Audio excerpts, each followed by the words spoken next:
Did anybody ever tell you go to not heaven, but to hell? What's it like over there in purgatory? The place you want to go visit? Place you don't want to go visit? Are you going to end up there? Not end up there? So they tell a cute, I don't know, a cute story, if you will, to appreciate the difference between heaven and hell.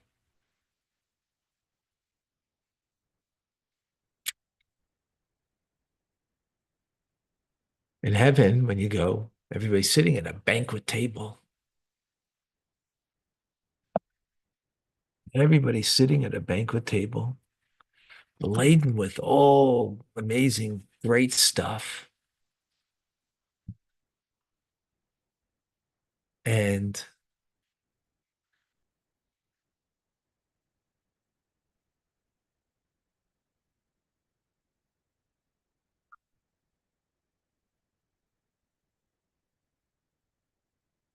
amazing, great stuff at this banquet table. The only difficulty is like like you can't imagine the banquet that's going on there. The extension of everybody's hands is a fork and a knife. And the arm is extended in such a way that you can't feed yourself. So in heaven, what are they doing? Everybody's taking food and feeding the other. That way, everybody is taken care of. Everybody's sitting in heaven. Go into hell. It's the same banquet. Unbelievable. The food is exquisite. I mean, every type of sushi, every type of meat, every type of, you name it, beyond, whatever you like. And guess what? Their hands are also extensions of a fork and a knife. And in heaven, the banquet table gets empty, sitting there in hell, and the food is still sitting there, and everybody's hungry. So the guy comes over who was visiting there for the first time, and he's, what's going on over here? I heard in heaven, what goes on? How everybody's feeding the other because their arm is long and extends and they couldn't feed themselves. So they're feeding the other and they're feeding each other and everybody's happy. So the guy looks at him. I'm going to feed him, this guy, over my dead body. No way. That's hell. Got everything there in front of you, and all you could see is that guy. I'll never do him a favor. I do him a favor, the favor will be returned over my dead body. That's hell. That indeed is hell. Well, let's see.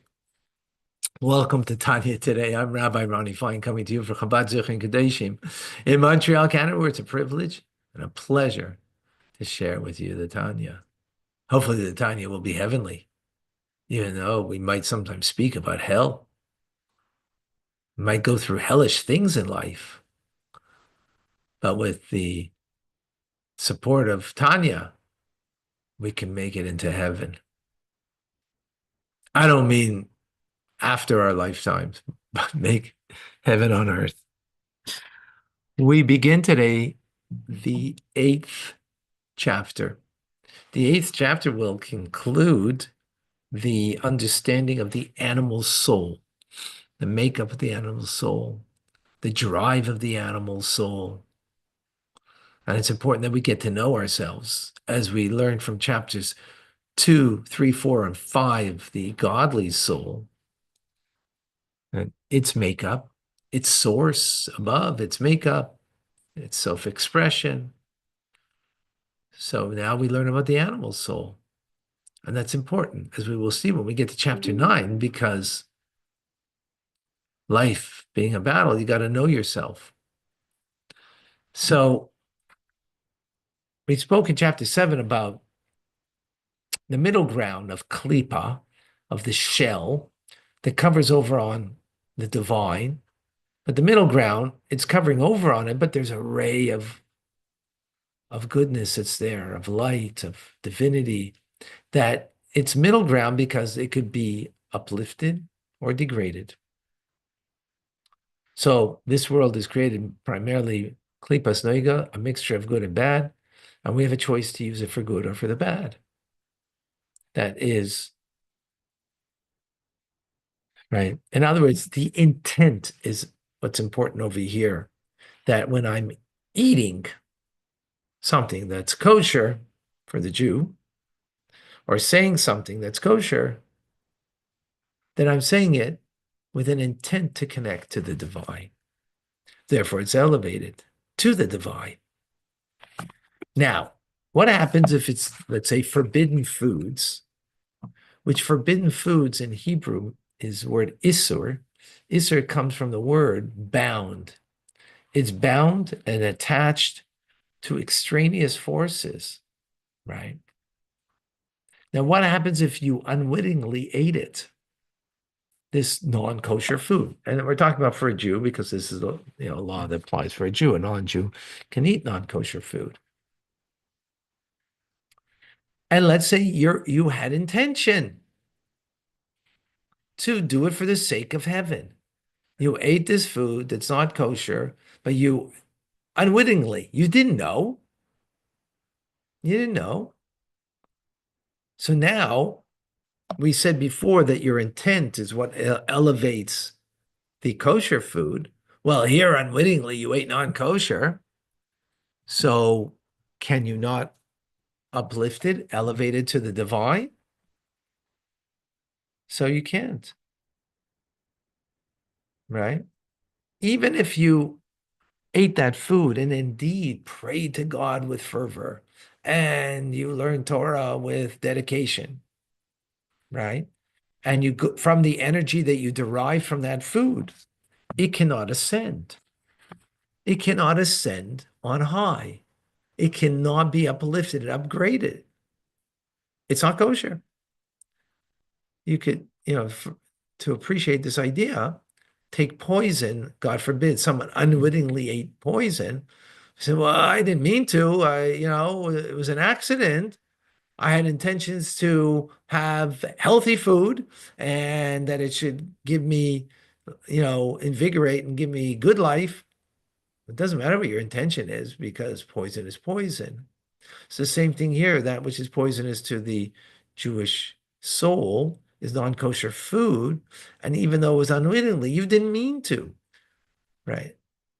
So it's not here about, oh my gosh, it's not my fault. Someone gave it to me. It's not my fault.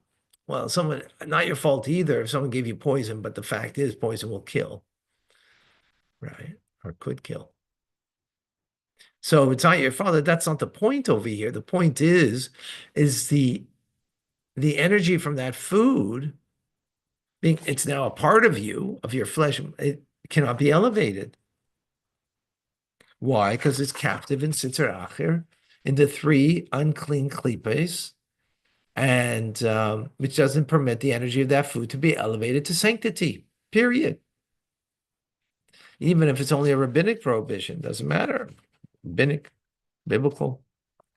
Therefore, the evil inclination, the evil impulse that we lust for forbidden things is known as a non-Jewish demon in us, as non-Jews can have the desire for those things, right? On the other hand, the impulse that we have for craving for permissible things is called a Jewish demon in us. It's still a demon because we desire it, we lust it. The difference is that it, if we lust something that's permissible, we can revert it back to holiness by having proper intent afterwards, right? Their intent makes a difference, but by something that's forbidden, intent doesn't elevate it, right? Nevertheless, even when it comes to something that is permissible, right, and it could revert to holiness, it still has an effect on the person. How so? Because when you ate the kosher food, you didn't have intent, proper intent. So when you eat something, what does it become? Your flesh and blood. Immediately it becomes a part of you, right? You know, it becomes an energy within you. So it even if you know,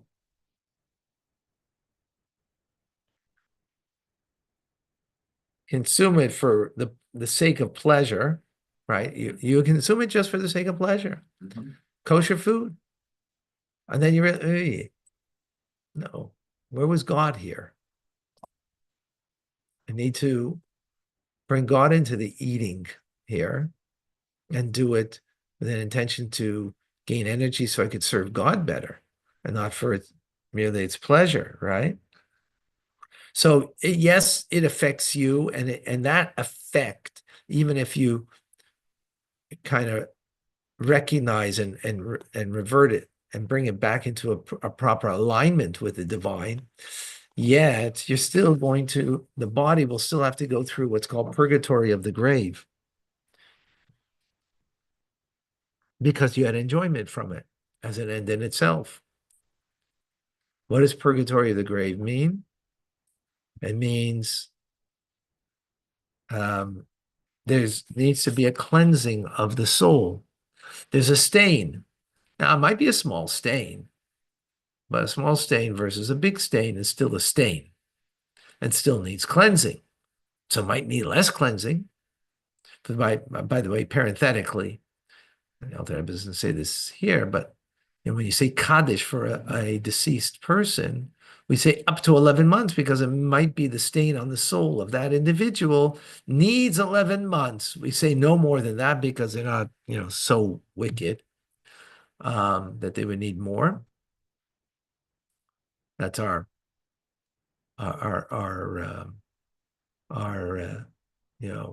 default on, and so that's the way we do function, right?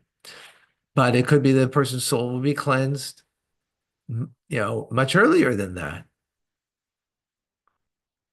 Or you could be like, in the conclusion of today's class, Rabbeinu HaKadosh, Yehuda the Prince, who was the author of the Mishnah, that before he passed away, he stated that he did not have any enjoyment of this world, even the extent of a small little pinky.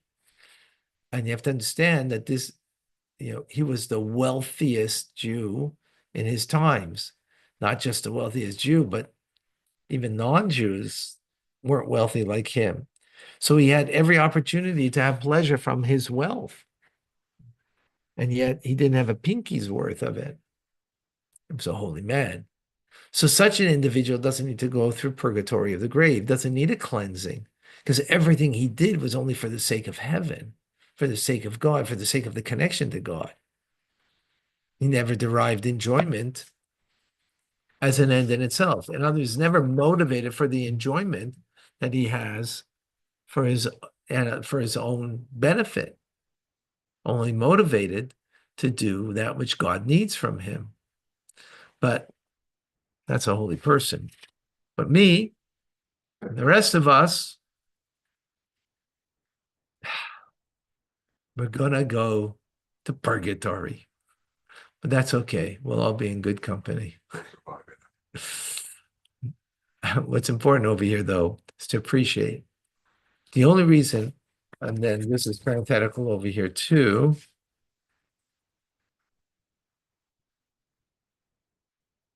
Let's see if he's going to go into this. No. And the only reason God does that is actually as a favor to us. And you think, what? Purgatory, hell is a favor? Huge favor. Think about it when you are a kid. I have my grandchildren here, and when they, okay, it's wintertime, so it's not the best metaphor, but summertime in particular, when you're running around outside and you're playing, and it's a kind of a rainy day, and you're playing in a sandbox and get dirty. Is it not a great benefit to the child to be cleansed in a bath, to take off all the dirt? They feel so much better afterwards. I see now when they took baths, even though they weren't so dirty, but they feel so much better. So likewise, the soul being stained needs to be cleansed. And after that cleansing, that allows the soul to appreciate and have the pleasure of the divine. And that's what happens to our soul after we leave this world in Gan Eden, in the Garden of Eden, is that the soul will have divine pleasure. But like today, think of it for a moment. If you appreciate only non-kosher things in life, and I don't mean just food, right? If God forbid someone is involved in pornography, they're gambling, they're taking drugs, they come to a Tanya class. What's the chance they're going to appreciate the Tanya class? It'd be not so easy. Now, since you have a soul, it's possible that, the soul could be, like as addicts are, they're thirsty and want connection. And maybe when you study the Tanya, you sense that connection and you really want it. But that being said, you may want it, but to stay on the path, you have to remove yourself from a bad place in order to get into a good space. You can't get into a good space if you're in a bad place. If you are right now in your minds full of anger, full of negative thoughts, there's just no way these Tanya teachings are going to affect you. So you need to cleanse yourself of that. Cleanse yourself. How do you cleanse yourself of anger? Well, and negative thoughts? Think positive thoughts. Sometimes you need a kick in the rear. Wake up and hey, get your life together. In other words, you got to go through hell, through a cleansing process. If you don't cleanse yourself from all the negative behavior, then there's just no way you're going to appreciate the Tanya, a mitzvah, goodness and kindness. You won't. Not possible.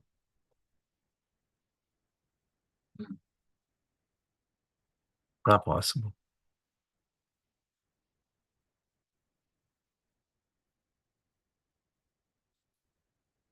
That's purgatory.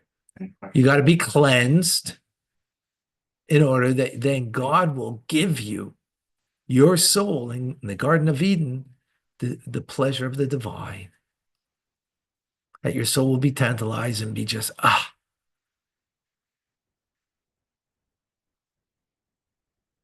Hope that's clear. Any questions? Any questions? Exactly. Any questions? Here is the question. These because they're likened to the painful absence of Hashem. How's the neshama cleansed? I'll get more into the cleansing tomorrow. Good question.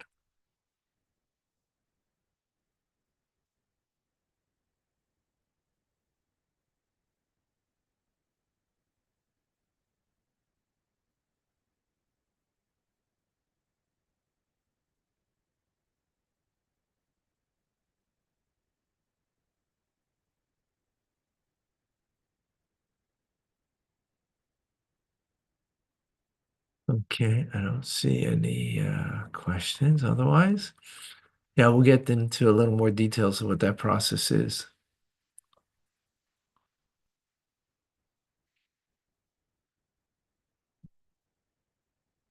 All right. Amazing. Amazing.